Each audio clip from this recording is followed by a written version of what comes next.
Welcome to Game Woven, a collaborative storytelling collective building a world one game at a time. This week, we will be playing Kingdom by Ben Robbins. If you like what we do here and want to get involved, follow us on Twitter at GameWoven, where you can join our Discord, and check out our Patreon at patreon.com/GameWoven.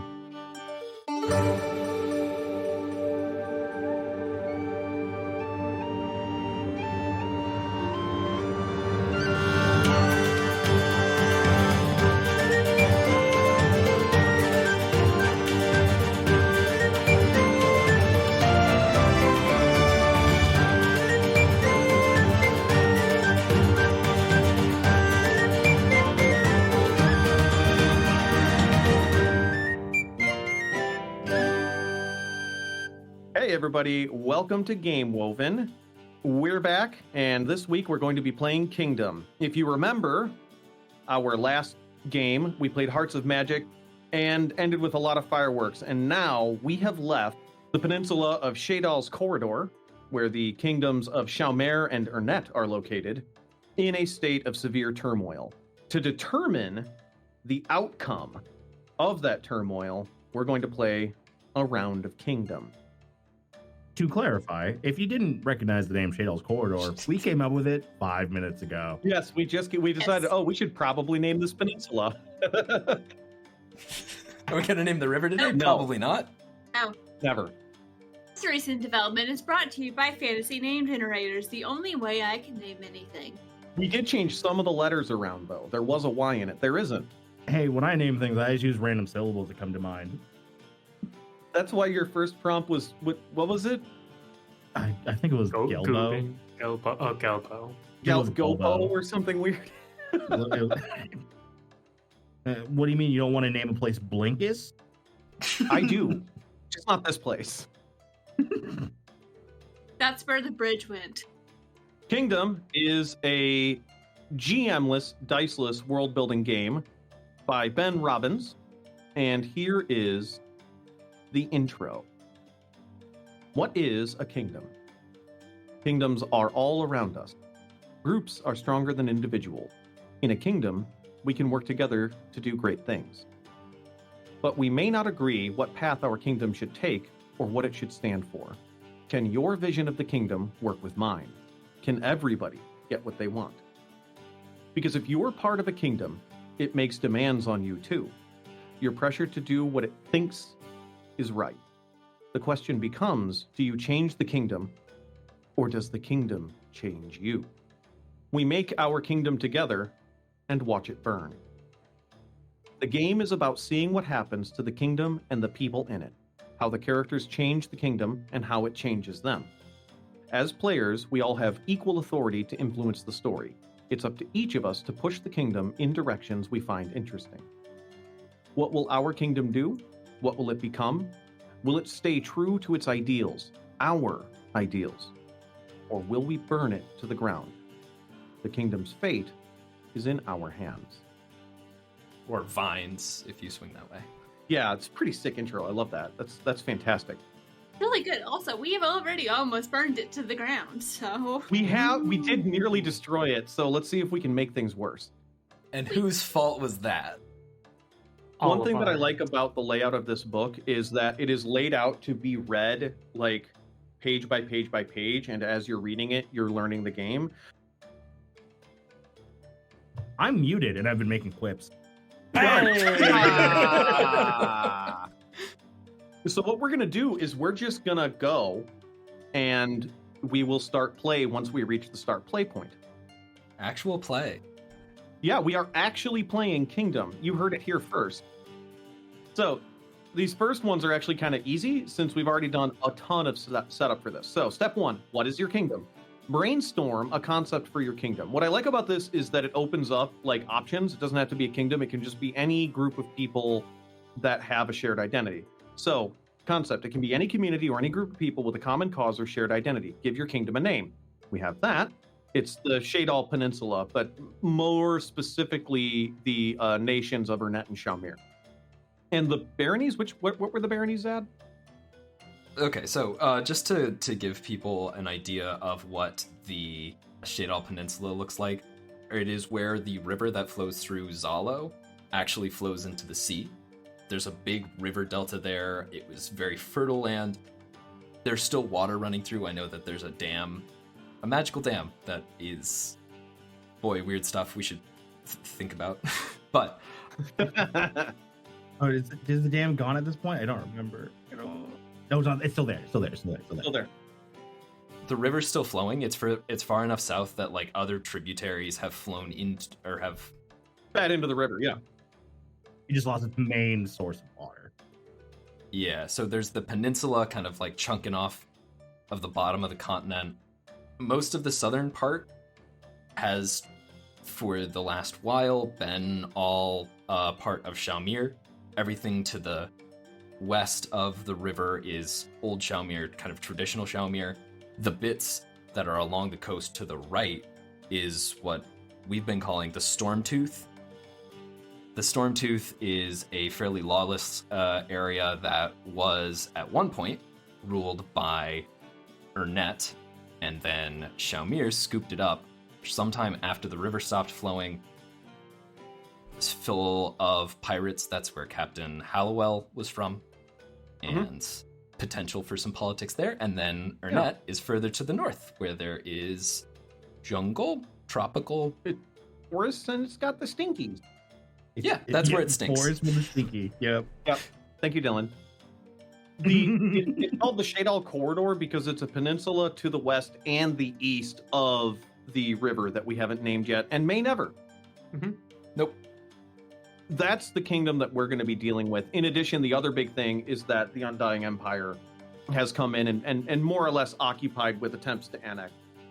But that is what we're about to transition to. So step one is, what is your kingdom? That was easy. Step two, threats. Brainstorm 3 threats to the kingdom. These don't necessarily need to come up, but these are things people in the kingdom are worried about. They endanger the status quo. A mix of internal and external problems is bad. Threats are only a starting point. They get everyone on the same page about what the kingdom is concerned about when the game begins. And they can give you ideas for trouble to introduce during play, but they may not be the problems you wind up confronting. They may be fears that never materialize. So what we're going to do is we are going to write down the 3 threats in the shared Google Doc. What are the 3 threats to the Shaedal Corridor? I mean, annexation by the Undying Empire. That's the big one, yeah. That's the big one. I feel like, aside from the cost of moving the ley line, there might be other unexpected consequences of moving the ley line. I was kind of thinking that too. Magical instability? Magical instability, ooh. Also, anything that might be drawn towards that kind of energy. We might have taken that away from something that wants it back. To clarify for anyone who, if for some reason this is your first episode, or if you've forgotten, in our previous stretch of episodes, we established there's like a new like magical ley line shenanigans going on in Shaumere. Everything's fucky. No one's having a good time. Super fucky. Well, the witches are having a great time when they're not in prison.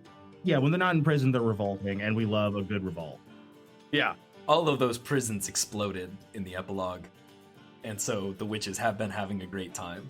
Which is actually, like, that was what I was thinking would be one of the threats, is the tension. I don't want to say witch hunt. Unrest? No. On the contrary, we know exactly where the witches are. And the reason that they can't have witch hunts is because the witch hunters go into those parts of town and then the witches kill them. Because they own those parts of town.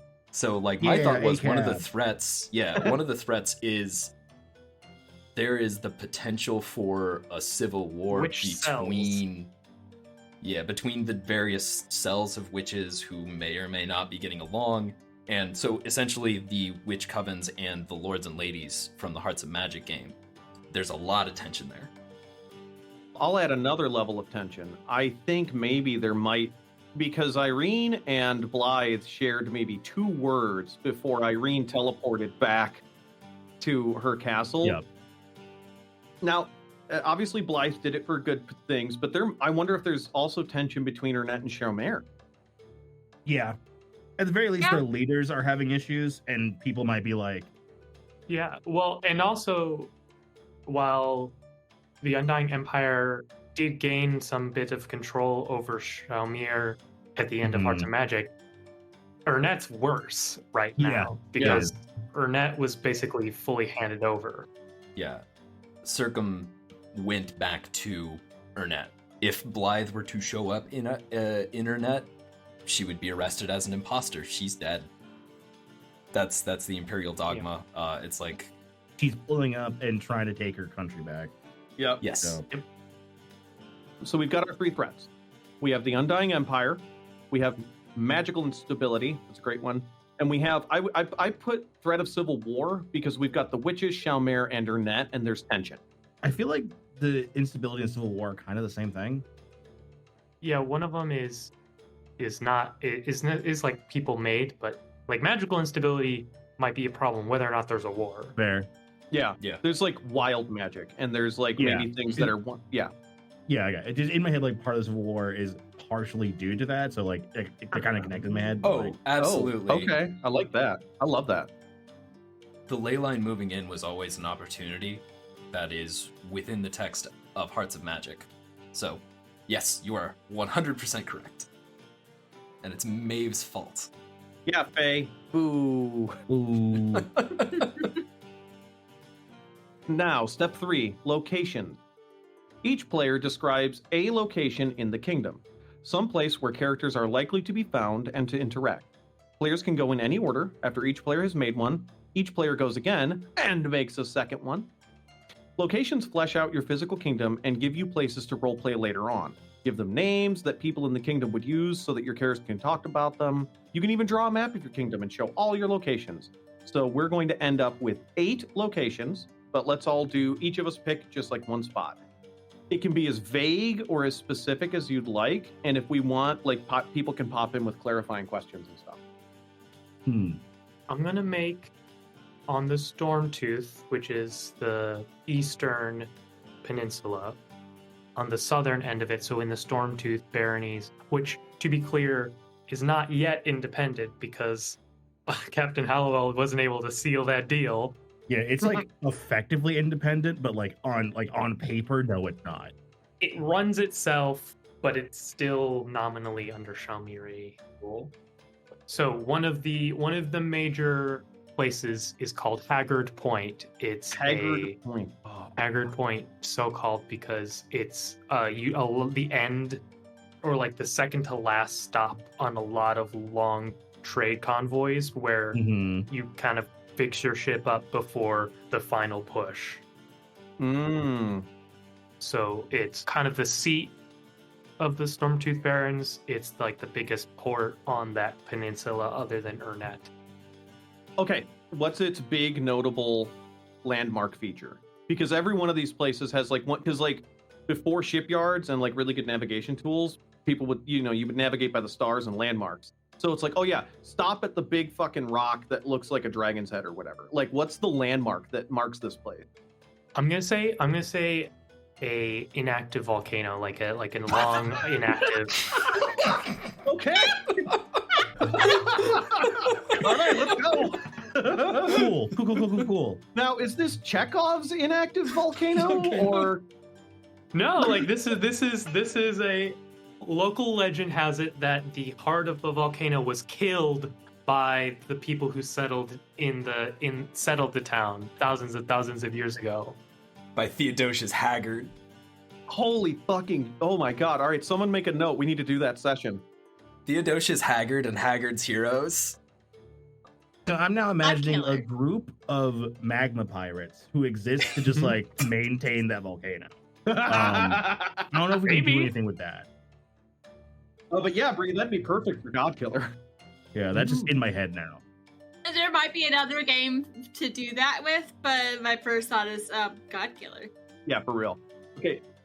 The volcano druid pirates or whatever. All right, we've got Haggard Point. Next point. Or location of interest where people gather.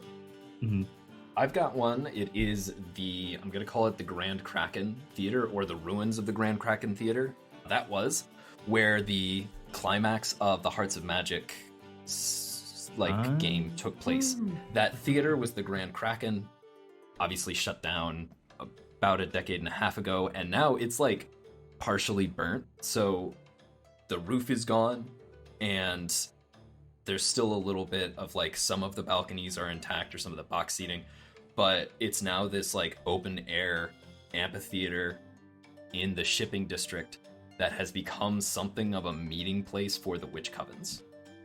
Love it. That kicks ass.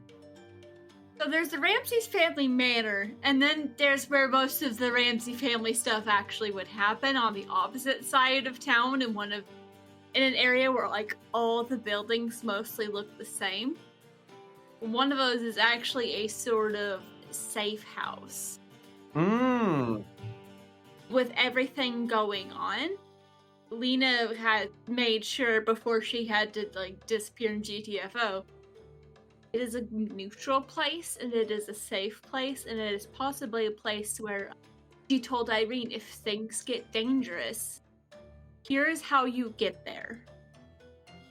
Okay. All right. So we've got the Ramsey family safe house. Love that. That's great. Yeah. It's very well protected.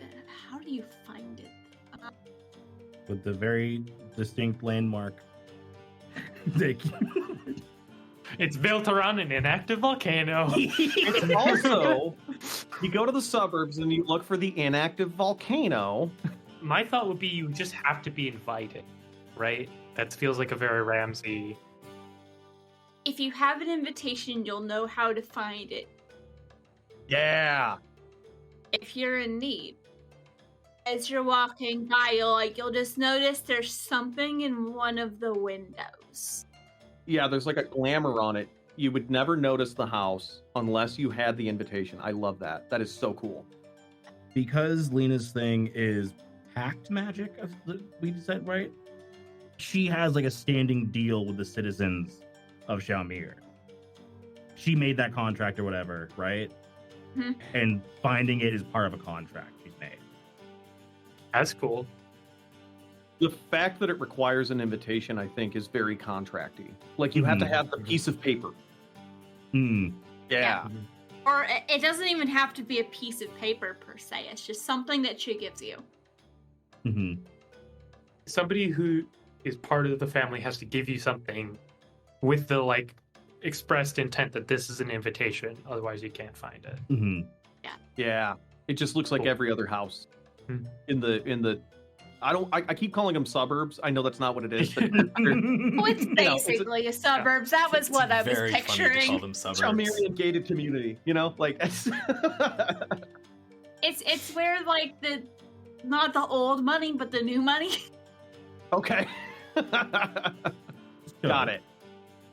I have a silly idea for my landmark. Bassburg 2. No, Bassburg 3. Bassburg 3. This is the third Bassburg. Yeah, that's right. So- Bree already made Bassburg 2. So, thought I had, because we've been talking about Stormtooth, right? My brain was like, okay, Stormtooth, pirates, what's a cool water animal? I like hermit crabs. So anyway, there's Ernetti resistance to the Undying Empire. They have a base where they gather together to like form a group to fight back and like kill them out. And the landmark is the fact that it's mobile, because there are giant hermit crabs that live on the coast of Ernet, and they've built a base like inside the shell to hide in plain sight, just travel along with the hermit crab. And the way that you can tell which hermit crab is the base is that hermit crab is albino. Oh my god. Those hermit crabs? Okay, Base. cool. What if the one that's the base, it's not an actual hermit crab, it's just a mech that looks like a hermit crab, like a magic mech. No, I just burrowing into the yeah. shell of a hermit crab. It's a big hermit crab. What they do is, because these things live around here, people just build structures that they will use as shells, because they're still hermit crabs. They like all move and they get new shells. Yeah, they could just build them shells. They'll build a structure and be like, "Hey, I'm just gonna wait for hermit crab to pick this up. Now it's mobile." Because otherwise, you would need to have like enormous conchs to Yeah. create the shells that the big hermit crabs would. Which It used to be the hermit crabs would just keep growing till they just had no shells to protect themselves, and then they get hunted down. And then the people of our net were like, "Hey, we can help you out." And so it's like a symbiotic relationship with the people who live on the coast of Burnett. We got capybaras and giant hermit crabs. Yeah, This place is an Eden. Love this place. they're not like kaijus who run around destroying villages either. Like, they're pretty peaceful. It could be kaijus. They're just not. They're chill. They like live in the forest, and like they like pretty naturally. They don't destroy the ecosystem. I think they're like a natural part of it. Well, because like when one dies, that's like a whale fall, right? Yeah. Where that feeds the ecosystem for like half a year, kind of deal. Are they herbivores? Yeah, I think I so. feel like omnivores might be. but True. Maybe not. All herbivores are secretly willing to eat a meat now and again. Once in a blue moon, as a treat. They're probably like what's it the kind of like where they have to eat like a ton of food and it doesn't always get fully digested. Yeah. Like a brontosaurus kind of deal. Yeah. Oh, I love the giant hermit crabs. Oh my god, I want one. My question is, how do they feel about eating vampires? Gives them indigestion. But yeah, I think there's just like a few of these that just exist in the country, but the albino one is where the resistance chills out, and that's if you know what to look for, that's them. Right, because like just because like its shell probably isn't albino because that's a structure. You have to look at the actual meat. Yeah. Okay. Love that. All right, everyone has done one. So let's go again. So first thing I'm going to do is the classic bad improv thing of I'm going to throw a prompt at somebody that they're going to have to pick up and make it not my problem. We have been dancing around with the capital of Shaumere's named forever. And now that I think now we have to name it. So have fun with that, somebody. We can only name one thing per show. Come on. We just named like 3 things. Is the capital of Shaumere the city we were in for Hearts of Magic, right? Yeah. Yes. So it is on the ocean. What's city in French? Ville de Chao. This is the city of the Chao. And like the whole place became Shaumere. Ville de Chao. Oh yeah. Yeah, Vie de Chao. Yeah, I like that. That's better than the random thing that I found just scrolling through country names. And The castle there would be like Chateau Ville de Chao. Well, also Cité de Chao is another one. I'm not French enough. I do like Vie de Chao because Yeah, I could also see the locals pronouncing it Vie de Chao. They just slam everything together. It's just Vidisha. Or Vie de Chao. Yeah. Or maybe the Ernicians call it Vie de Chao, and the Shaumerians hate that. Maybe. Love it. Okay. Great. Vie de Chao. Got it. I imagine at some point it just became like Veeds. I'm heading down to Veeds to party, brah. So anyway, you threw the prompt out, Rob, but do you have a location? You can't just use the whole city. I do. So we have our 3 major cities here of Vie de Chao, Haggard Point, and Ernett, because as a reminder, Ernett is basically a city-state where the kingdom and capital are both named Ernett. Now, Shaumere has been established as like a trading hub. Haggard Point is like a repair / just a pirate cove. So I figured Ernett needs something. So Ernett's big thing is underneath the waters of Ernett off the coast. It's very dangerous, but a very like specific kind of like limestone essentially is there. It's an underwater quarry that's really, really good for making foundations on really bad, wet climates, like a river delta. So 2 things we have established: they are very big into like they love war. They are a big fighter gang. Yeah. But they also love agriculture. Fruit gang. Ooh, you know what? I'm gonna tweak it. So there is what is thought of as basically a fossilized Leviathan skeleton that makes really good weapon and armor off the coast of Vernet. Okay. Fighting fruit fossils. Got it. So that's where like the military history comes from, because somehow some crazy motherfucker was diving off the coast and found this and brought it back, and they were like, well, like it's not as strong as steel, but it's probably a lot cheaper to make into weaponry because you don't basically just need a shape. Yeah, I feel like It's lighter. the thing that we have sort of established is that like we have established there's like manticores there, and we talked about like big monsters. It kind of feels like in my head, it kind of feels like Vernet is just the Monster Hunter games. A little bit. No, I see that in my head too. Yeah. I mean, well, Ernet's whole thing is also for the corridor. It's the entry point. Like, this is the one safe way. Like, Shaumere has basically just pieces out of global politics because Vernet is the one gateway into the whole region. So this makes a lot of sense to me. Yeah, it just kind of feels like they spend all the time just growing fruit and fighting monsters. Yeah. I love it. Well, what do you think? What do you fertilize? Right, yeah. I have a question for you though, Rob. Yeah. I love the fossilized Leviathan skeleton. That's sick as fuck. Very metal album cover. Uh-huh. Why do people gather there? So I imagine because they have to set up like basically like an oil derrick diving station to like gather and bring stuff up. So I imagine that is a very much like the only thing is that line in Hamilton where it's like everything's legal in New Jersey, where it's just like that's where if it happens on that derrick, there's no guards there, right? It's basically in international waters, like you can do anything on that derrick and nobody's gonna do shit about it. Yeah, it's effectively like a town on the water meant to just like mine out.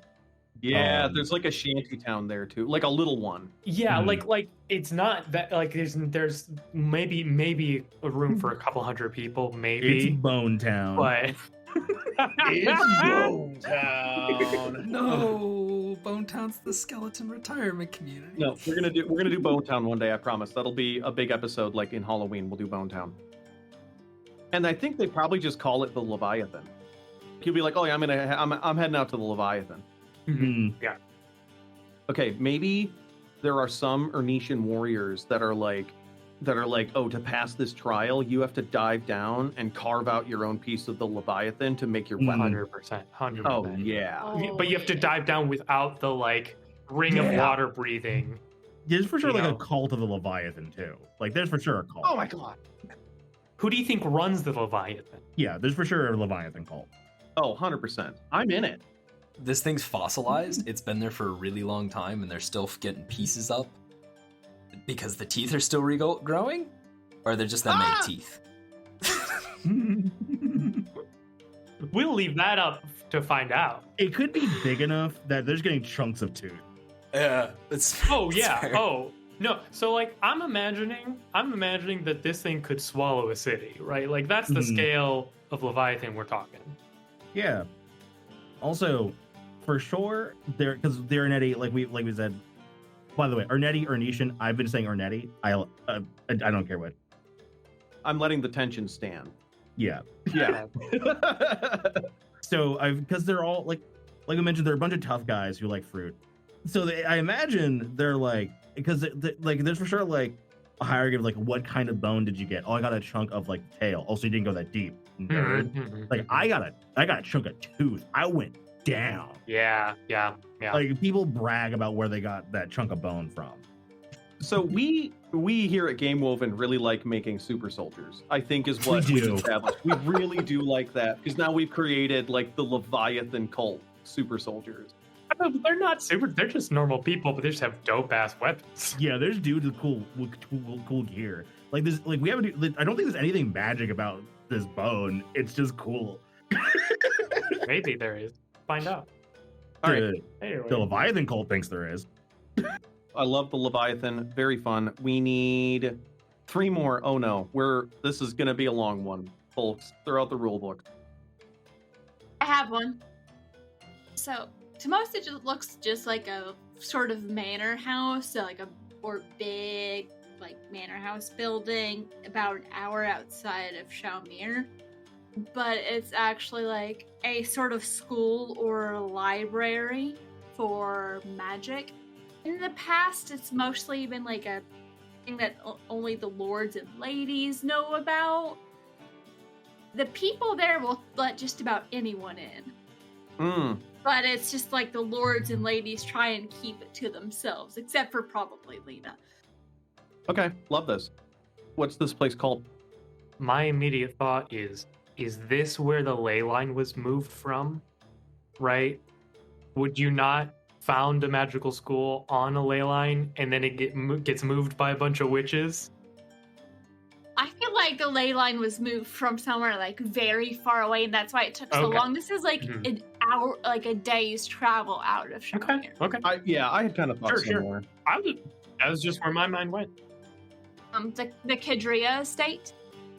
The thing that was going in my head for ley lines in general, which once again, whenever I say anything, just veto. It's cool.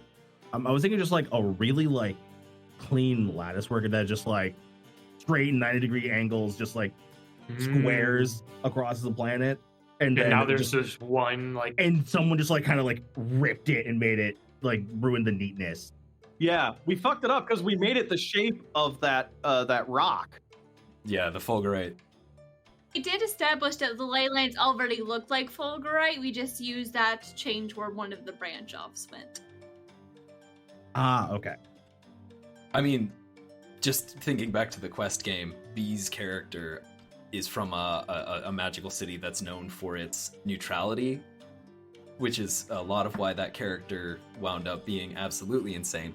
It would be very funny to, whenever we get to wherever that is, they're like, great work. The project that they've been doing is they're just trying to align the ley lines. They just want to have a very simple, very clean, very nice pattern.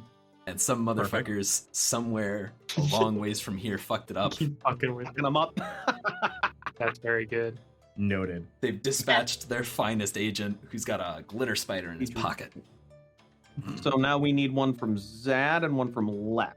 Okay. Do you have any ideas, Zad? Just because I think it's going to be useful to have it on there, the castle at Vidashau. Yeah, I mean, we do need to have that. Yeah. Yeah. That's the official seat of power. That's where the laws get written. It's the place where you go when you need to talk to Irene. And that's probably also going to be where Blythe is staying. So. Yeah.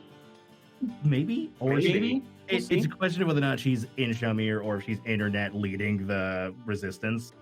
Right. It's hanging out on a crab. Yeah. And Lek, the final location. Fuck. So we're mostly talking about the people who are affected by the Undying Empire, right?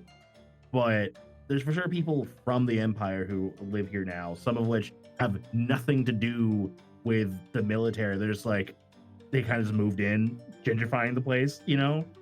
Right? Does that would make sense? Does that make sense to anyone? Yeah. Sure. If you say it, it happens. Yeah. Makes sense. I mean, I don't know I personally don't know the time frame for gentrification of a I mean, maybe it's not like fully gentrified, but like the process can be started for sure. Also, people wanting to not be close to the capital is trying to like get away without being obvious that they're trying to get away. Right. So, because they like fully have Internet at this point, there's somewhere that they've made the Empire seat of power, Internet, which could be the capital, like the capital like building, like the castle, or it could be somewhere else. I'm thinking that might be a thing, maybe, but also I feel like that might be taking too much attention away from the kingdom idea. There could be, I'm imagining, on the eastern side of Ernet, near the border with the Undying Empire, where Imperial citizens have begun to already move in, occupy, and sort of Undying Empire-ify that place over the course of however many years. There's probably a neighborhood, there's probably a district that they've formed a small enclave. I hate that. Yes. We should do that because Zad hates it.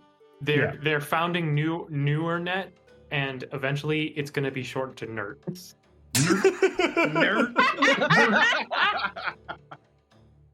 Nerd. So, but we will call it newer net for now. Well, Nerf. but yeah, so yeah, going back to our Wait, no, when they do that, they don't name it after the place they're moving to. They name it after the place where they were from. So, like, New York is from York. I mean, So they yeah. would name it after an Undying Empire, an imperial city. I know, nerd's very funny. So what I was thinking was, in this new place, because like we established, Ernest, fighty boys, since they fight so much, there's probably a lot of orphans. So there's like not a military school, but like they like collect the orphans whose parents were killed by all those monsters they fight, and go like, "Hey man, we're gonna help you out, but also you're gonna work for the military probably." Oh, the British did this too. Good. Like there was an academy for all the like orphan kids of like the monster slayers internet, and that's around the place where the Undying Empire started their thing. Oh, this is troublingly fucked up. But yeah, I'm in. So I think that's the landmark. Okay. I have a possible pitch for the name. What if the name is also comes partially from whoever helped take it out, so it could be New Surrey? Oh, Circumsurrey would totally name a neighborhood Yeah. after himself. Oh, go Yeah. fuck yourself. Sorry. I imagine the original name was like something's Orchard, Yeah. and then the Undying Empire. Surrey's Orchard. Surrey Square is what came to my head. If this is an interesting tact to take, the Undying Empire, when they moved in and basically implemented the plan that Blythe's Mhm. parents had, that she killed them over, part of their thing, because they were able to get the Scroll of Lineage and Deeds Mhm. and just kind of walk into town with it. So their contention, the thing that they have said, is that, oh, Blythe is dead. So this is the Queen Blythe, what was the family name? Memorial. The Queen Blythe Memorial Orchard and Home for Wayward Youths. Perfect. No, that's so good. Her last name was Dustraker. Okay. Mhm. So The Dustbreaker Memorial. No, Academy. Dustraker. A Raker. Dustraker Memorial Plaza. Perfect. But the locals just call it the something Orchard, or just the Orchard. Right. Okay. Cool.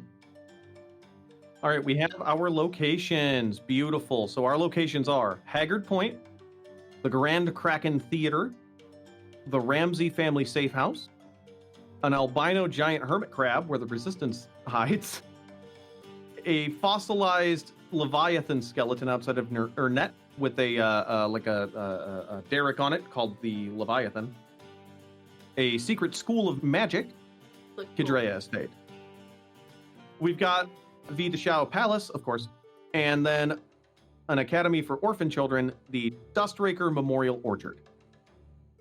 And those are our locations. Those are good locations. We like those locations. There is a people section here, which is what kind of people would be part of this kingdom. And we brainstorm a list of character ideas, and we can make specific folks. You're supposed to make 3 times as many as there are players. So we would need to make 12 possible people in this kingdom. We're probably fine. We're all playing really established characters in an established city, so we'll just bring folks in as we go. In addition, you might have noticed that I'm not really contributing much other than just keeping the game going. I'm just being the facilitator for this. The other 4 are the players, just to keep things moving and keep everything straight. However, if you want to introduce a side character to a scene, I can step in and play that person.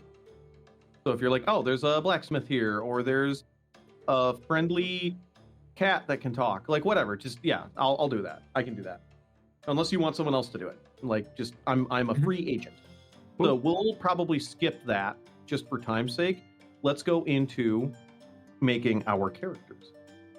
Each player now creates a main character they will use to explore the fate of the kingdom. Afterward, each player will create a minor character who are also part of the kingdom, but who will provide some supporting cast. So what we're going to do is each character will have a role. There are 3 roles to describe your character's place in the kingdom, and this is hugely important. This is the big stuff right here. Your role is either power.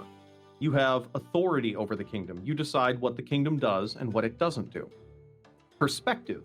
You understand the kingdom, both its merits and flaws. You can foresee the consequences of the decisions that the kingdom makes. And the touchstone. You reflect the desires of the people of the kingdom. Your attitudes show us what the populace wants and how they are reacting to what is happening. More than one person can have the same role, and some roles might not be taken at all. Note your role on your sheet. And then we pick a character concept, which I think we've all kind of done. I think everyone's kind of walked into this with a character already ready from previously established lore. Rob, who will you be playing and what is that character's role? I'm going to play someone who has been established but hasn't been played yet, actually. I was going to play Admiral Jack of the Stormtooth Baronies. Oh, okay. So you're not playing Captain Halloway. No, I thought that Hallowell, sorry. Hallowell, because Captain Hallowell may or may not be enthralled to Blythe, or at the very least is indebted to Blythe. Okay. So they might be my side character, but we'll get there. You're playing Admiral Jack. Admiral Jack, who I am going to say is going to be a touchstone. Okay. Admiral Jack is in touch with the pulse of the kingdom. Zad, who are you playing? I am going to be playing Headbit Lamium. He's back in town after a long walk south. And yeah, I'm going to be starting off as a touchstone. I don't expect to stay a touchstone, but I will be starting as a touchstone. Roles can change and definitely will. Yes. So whatever you're at, you're not stuck with it. There's mechanics for hopping around with role. Lex, who will you be playing? Oh, I'm gonna be our girl Blythe. Woo! Miss Dustbreaker herself. Definitely a power. Well, no, she's trying to become a power again. Would we still count her as one? So my thought would be maybe perspective. I think she'd be a power. Yeah, I think either would work. Rob makes a good point. She's going from perspective, trying to get power back. Mm-hmm. I guess for the sake of not doing that, just start her at power. I don't know. I don't know how complicated it is to switch. I like her as starting as a power because I think that it's not going to be a huge challenge for her to show up and be like, I didn't die. That's fair. I mean, there is already a giant hermit crab of resistance, so that actually does make more sense. And Bree. I will be playing Irene, the recently returned queen of Shaumere, who has sent a couple people with an apology to go collect Blythe, because the teleport was not exactly her intention, but she is a power, and she's been given a bit of perspective recently. But yeah, she's going to try and remain a power for Shaumere. Okay, so we've got 2 powers and 2 touchstones and no perspectives, which means We're going to be doing great. we're kind of flying blind here. It's fine. We don't need them. We'll finish up this, but I just want to explain it. The way the roles work is when we're hitting a decision point, the touchstone is able to communicate how the people feel about which way the wind should blow. Okay? And whatever the touchstone says goes. If there's multiple touchstones, there's like a standoff thing mechanic. Okay? The perspective, whatever they're doing, they are the ones who will say what is going to be the outcome of a decision. So they're going to predict the future, and whatever they say the outcome is going to be is the outcome. And then finally, the power is the one that makes the choice. And whatever they say goes. Now, there are ways for main characters to challenge each other or to attempt to fix problems or that kind of thing. That'll be handled when we get to it. But if you do want to seize a role from somebody or attempt to fix or mitigate a problem, then you are welcome to do so. There's mechanics for it. And then for the minor characters about to do they get a vote at all, or are they just... No, they're just hanging. Cool, okay. So we don't need to assign a role to like our minor character. No, you don't need to assign a role to your minor characters. They're just there. What the function of minor characters are is, let's say there's a scene with 2 majors, but then the other 2 people want to participate. You might put a minor character in there, and so that everyone at the table can hang out in every scene. Then, so I wrote down 2 characters, and I had a minor character that I wrote as a perspective, right? Okay. I might bring him in instead of Blythe, and Blythe is just a minor character, right? Interesting. Okay. Okay. So I liked the idea of having someone who was like a brand new graduate from the Dustbreaker Memorial Orphanage. Oh. He's like 18. Normally he would have been like he would have been on his way to Leviathan to do his thing. But then the whole thing with the Undying Empire happened, and he's just like a normal citizen doing like he's the what's the word? POV. Yeah, he's the POV, like It's the audience surrogate character. yeah. Okay, I kind of like this. And he's sort of gotten thrown into the middle of the resistance, or I think it like yeah, he's a young kid who's observing all this stuff happen, and he's weirdly perceptive. Yeah. I was about to say, are you going to be the perspective? Yeah, he's a perspective. okay, I'm into this. Yeah, and we can just have Queen Blythe in there, but she's not. I think we've kind of established that her place right now is a bit murky. Mm-hmm. Okay. Yeah. I'm into it. What's this young man's name? Tristan. Tristan. That's a damn fine name. Someone who knows the meaning of Blythe will find this funny, and also who knows the meaning of Tristan. Oh. Don't worry about it. Does he wear like a military uniform? I guess like I'm picturing him in like a military coat with like a stiff, kind of thick collar. I mean, that's book one, Tristan, for sure. Well, right? see, here's the thing.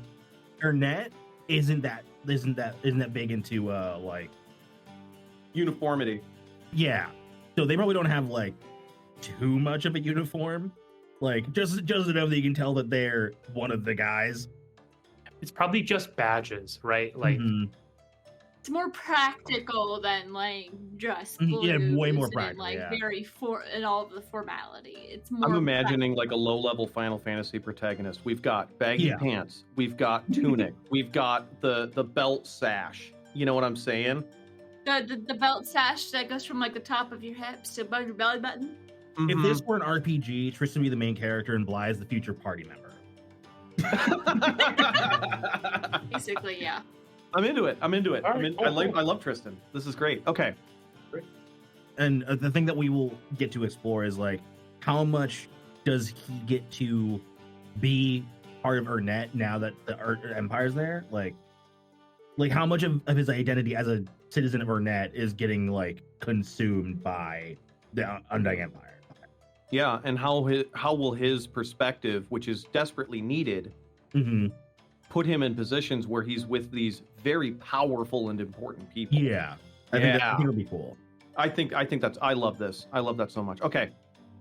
We have established that Irene does tend to adopt people who she knows will challenge her and have good points on things. That's part of why she adopted Henbit. Mm-hmm. You don't care that I'm queen. You'll call me out of my shit. I need friends like you. All right. So, we are going to pick locations. Each of you is going to pick two. What it is, look at the list of locations and pick two places where your character would be found. Say what you do in these locations or why you picked them. Basically, what you're doing is you're telling the other players that these are places to have a scene with your character. So each of you will pick two. I'm going to encourage you. You can pick one that you made, but then you should definitely pick another one that you didn't make. So, Admiral Jack, definitely Haggard Point for obvious reasons. And then definitely, I'm going to say the Grand Kraken Theater. Okay. Henbit is definitely frequently putting in appearances at the Grand Kraken. Where do you think that he would go hang in Ernest? Do you think he'd be over at Leviathan, or do you think he'd actually be in the Hermit Crab? I guess, Lex, that's a good question for you. Would Henbit be welcome? Would Blythe let Henbit come and hang out in the... Blythe has met Henbit, so that would remove like a lot of the like stranger let's say stranger danger. Stranger danger. Yeah, that's not the word I was Yeah. looking for. Stranger mistrust of the unknown. I feel like if she knows Henbit could like hold themselves, she him, right? She him. She him. Yes. Okay. If she can like hold her own, then they're welcome. Okay. If you betray them, arrow to the heart. Oh, Yep. And then you'll Okay. never betray Blythe again. Yeah. There's some mistakes you only make once. Mhm. Yeah. So then I am going to be in the albino giant hermit crab. Okay. So for Tristan, while you were gone, Ben, we named the town Septimum, Septimum? Okay, which love is it. just Latin for seven. Because I'm just going. I think this is the seventh place they've conquered since like the new calendar I they made. feel like they would do that. Yeah. Yeah. There's like the Mhm. first place and every place they conquered. Just number it. Just counting trophies. So I think Tristan is from Septimum. So Mhm. that's where you can find him. And I think because the secret school of magic seems interesting, maybe he's there because maybe he literally sees the future. Cool. A precog. Let's go. We made a perspective where he can predict the future, and there's a magic school. So I'm like, yeah, maybe he just. Maybe you did an internship or like a summer exchange there. So the thought I had was any scenes in Septimum are earlier in the timeline. Anything in the secret school is later in the timeline. Ah. Okay. For him, Let's anyway. go. I've definitely had in my mind that Lena, she can't like for sure see the future, but occasionally she'll see like something will happen and she'll see a possibility based off of the thing that happened. Maybe. Yeah, maybe. Okay. She sees percentages. Odds of things happening. That's why she's just like, okay, given this current situation, most likely outcome. So it's not perfect. All right, Bree. Where is Irene? She has to be at the palace because that's Yeah. her seat of power. So Mm-hmm. I only really get to choose one. That's a given. She has to be there because she is the power. But It just means we're doing our job right because everything feels intuitive. yeah. And I feel like the other place that you can usually find, I'm torn between the theater and the safe house. So let's do the theater because you didn't make up the theater. Yeah, so she goes to the theater because I feel like Lena would have suggested that, and Irene now understands more about magic, so she also knows the covens are her best bet at kicking the Empire out of her home. Yeah, it worked. Okay. Also, I like that a lot of us hang out at the theater. It's a happening place. Mm-hmm. All right, now we are going to do. This is the last thing. I think it's hold on. Yeah, it's Last the thing for our last thing. Yeah. Oh no, second to last thing. There's another thing. We do bonds. Describe your connection to the character to your left. I'll just assign people. Yeah. Say what you need from them and what makes the relationship difficult. Discuss it with the other player to make sure it works for them. All right, so Rob, what is your connection to Henbit? I think it'd be spicy. I don't know what a good name for it is, but Admiral Jack is a former Verdreen. Like the vines are dead and gone. Like it's just scars now. For Dront. Like maybe fallow, like Yeah. fallowed. People call them like the fallowkin among Verdreen society. Yeah. And generally, that either has to be a near-death experience or an intentional cut-off. Like something really bad has to happen. And most Verdreen, I like the idea that most Verdreen would rather die than be a fallowkin. Right. Right. Yeah. It's a fate worse than death. Just to even like put some spin on it. It's called fallow because there's a possibility of reconciliation. You just kind of have to want it. Whereas like it's describing the same condition, but if you were like exiled from the community, you would have been salted. You would have become one of the salted.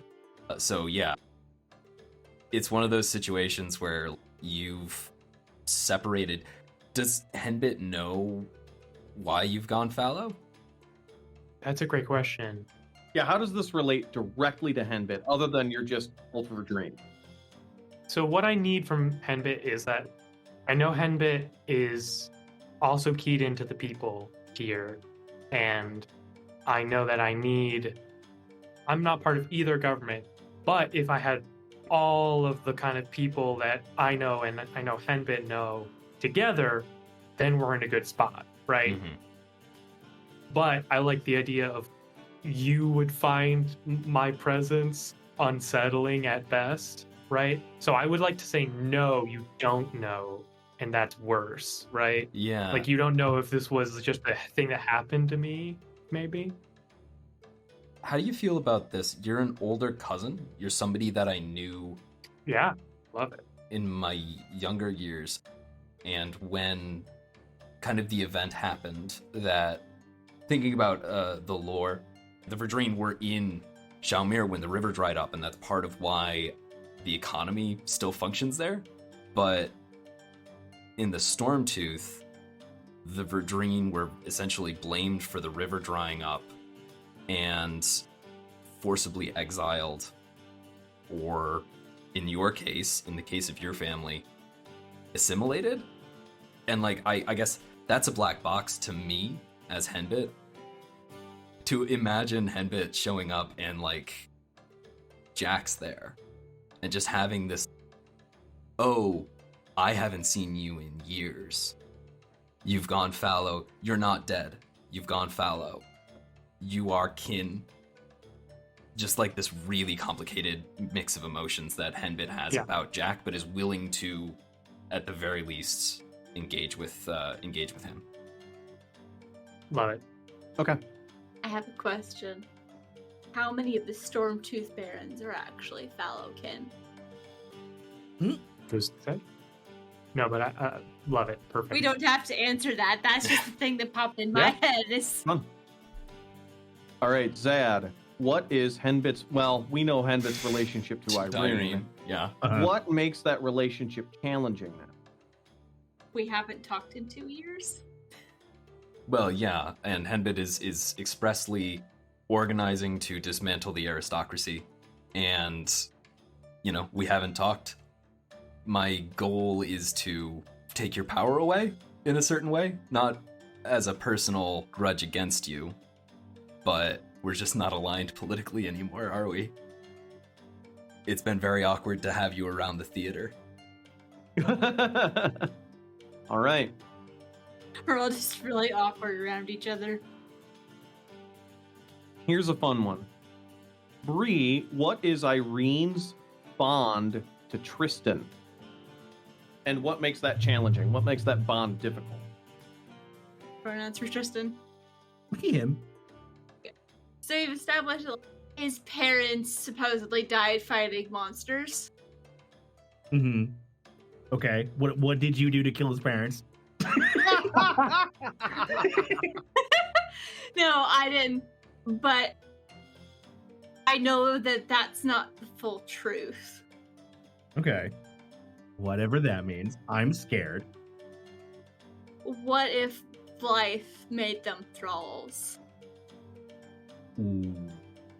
So I saw what happened, but I am like, part of me is like, you deserve to know, but also, how do you ruin that for somebody? Like, you think they died as heroes, fighting for the queen, but they were really just mindless thralls. Fighting for the queen. And what do you need from Tristan? Yeah, what do you need from him? I think I just need his insight. Irene learned a lot during her 2 years of captivity and had a lot of time to think about stuff, but there's still a lot that she knows she doesn't know about, especially when it comes to any sort of military tactics. And here's this kid who went to a military school. I need that help. I need that insight. I know that you see farther ahead than I do, and I know I'm going to need all the help I can get if I'm going to keep Shaumere from falling to the Empire. But also, I feel bad that I haven't told you about it, so it's less of a I feel awkward around you, and more of just like every once in a while I'll have the moment of, you deserve to know, but how do I tell you that? Imagine you came across me at the secret magic school somehow, right? And Yeah. You might not even have told Tristan you're the queen. You just might be just like a person that visits or whatever, you know? He might not even know like who you are in full. Yeah, I've gone there off and on because I evidently need to work on my magic, given that I accidentally ditched Blythe. Oops. So trying to get more information, and also I think I might have been working on a spell to be able to better keep in touch with Lita since she can't really come back. Okay. We like this. Because the only other thing I could think was awkward exes. If we don't, I'm like, I don't think that would work. But that was the only other awkward thing I could think of. All right, Tristan, what is your relationship to Admiral Jack? Oh, he's just some guy I keep seeing in my visions a lot for some reason. No! Just all the time. Oh my. Just constantly. In what context? So many different ones, I'm guessing. Is there a volcano blowing up in the background in these visions? So I think like when he sees the future, to see the end of something or the death of something, he needs to, like take a life. Like he goes hunting, kills a deer, he sees someone else ruining their relationship, like a death of a relationship or whatever, right? It's like a metaphorical life for a life type deal. Hmm. So I think he just like keeps seeing Jack die in different weird ways, and it just like keeps not happening. Jeez, okay. That's fantastic. And what he needs from Jack is, hey, why the fuck are you always in my visions, guy? Also, how are you still alive? How are you not dead? How are you defying fate constantly? Great. Does fate also have a sense of humor? Is the god of fate just fucking with Tristan? I don't know. I don't know, man. I don't know. If Rob's cool with that. I don't know enough about Jack. No, 100%. Yeah, that's no, great. I mean, you just told me so much about Jack, and I love it. All right, last thing, very quickly. Everyone put a minor character in. The minor characters must be part of the kingdom, just like main characters, but they do not have roles and have none of the special authority that roles give to main characters. They might be very important people in the kingdom, but they might not be the center of our story or key decision maker. Try to create someone who would interact with other main characters more than your own to avoid talking to yourself. This is the really important thing. Try to make it so they don't talk to you. If someone's main character leaves the kingdom or dies, we can promote another minor character to be a new minor character, basically. So these are expendable people. We can kill them. I guess you can kill your mains, too. Yeah. Yeah, so I figured everyone's probably got a minor character they'd like to throw in. Yeah, I'm bringing in Urstella. Oh, Urstella's your minor character. Blythe isn't even in the picture. Yeah, because you mentioned like not wanting to talk to yourself. I feel like Tristan might end up talking to Blythe more than once. Okay. But Urstella can be all over the place. Yeah. Love that. I like if I do Lena, I'll just be tempted to talk to myself. Yep. That's what we want to avoid. Hey, it could be a new guy, new friend. The new folks. Now, here's the thing. Once again, I'm a free agent, so if you ever want Lena in a scene or something, I can do it. Mm-hmm. I mean, Leon's also. Yeah, you can also tap me for Leon whenever you want. Hadn't thought of my own, or maybe there is another former Luna. Or you could just play a Luna as well, even. Rue. Who knows? Because Irene's a queen. She knows about the Lunas. They like worked for her directly, probably. Yeah. Ooh, Yeah. playing a Luna would be really fun, actually. Yeah, at least they used to before Stella joined the coven. I'll say mine is Claudius York. Oh, that's right. He survived. He's still kicking for now. Lena's like, you ain't getting out that easy. Nope. I'm drawing a complete blank here. Or the one idea I have is like the captain of the Salt Colossus, but don't know if I want to do that. Ooh, that'd be fun. You could also just grab, like, I'm cool if you grab somebody I played before or something. Like, you. Pitch. Yeah, Pitch for Zad. please, So I please, think please. that would have fun. Leviathan Cultist. Okay. Yeah, the head of the Leviathan Cult. Ooh. what would a Leviathan cultist be called? Potential plot hole, if I have a Luna with me, why the fuck did the Luna not break me out? It rejoined you when you came back to the city. Because their Stella had been controlling them. Somehow your Luna wasn't there when you went on your mission. Or just the Scarlet just killed them. True, but also a thought. Maybe that's part of the thing. They feel guilty that they weren't there when you got kidnapped. And they're trying to make it up to you. Also, she might have actually been pretty close to that Luna. One of the only Lunas that, like, actually will pop out and talk to them. She gave them a name. It wasn't just Luna. Have you figured out the name of your Leviathan High Priest? Oh, Hobbs. He's not a high priest. Hobbs. Just an adherent. He's just a member. Just a member.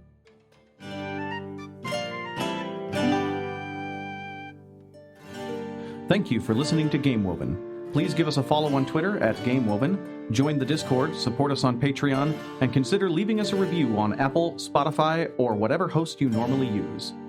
This week's episode featured me, TT Benjamin at TTBenjamin1 on Twitter, Lex at call_me_they on Twitter, Brianna at Brianna Jeans on Twitter, Zad at ZadKaleGreen on Twitter, and Rob at Rob B. Rolling on Twitter.